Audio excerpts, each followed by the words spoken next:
much indeed. Yes, Glenlivet may well have caught the headlines, but you weren't alone if that's where you happened to wake up, because it was pretty chilly across many eastern and central parts of Scotland. Quite a different story, though, as you moseyed out towards the west, and I'll develop this west-east theme not only for Scotland but the whole of the British Isles in just a second.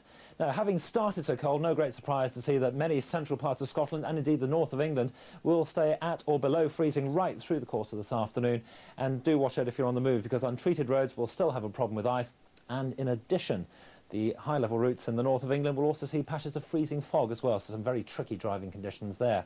Now, this west-east theme will probably do us for the rest of the working week. Something slightly different towards the weekend, but for the east, largely dry and fine, with one or two overnight frost patches. Towards the west, cloudier, with a wee bit of rain, and windy, and the wind is certainly a factor at the moment down in the far southwest of England, southwestern Wales, and increasingly so over the next few days across many western parts of the British Isles. In fact, at the moment, there's a wee bit too much wind for some people's liking. Some of the gusts are getting up to around about 50 miles an hour, so watch out on exposed roads yet again. It's down into this southwestern quarter that we're looking at the moment for the first signs of that west-east split developing as we speak. More cloud, more rain already beginning to get into the southwest. The cloud will increase across these western areas through the course of the afternoon. Elsewhere, largely dry and fine, but no great deal of warmth.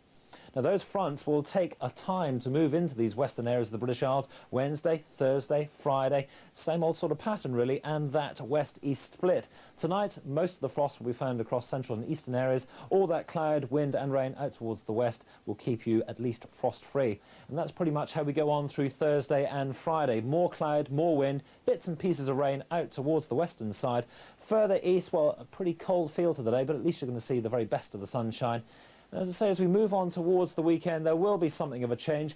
Forget the west-east, and it starts with this front moving from north to south across the British Isles, producing some rain, probably the first bit of rain that many of you will have seen. But in that southeastern quarter, still feeling pretty cold, pretty sunny, until the cloud and rain arrives, and then that front strings itself along the southern coast as we move towards Sunday.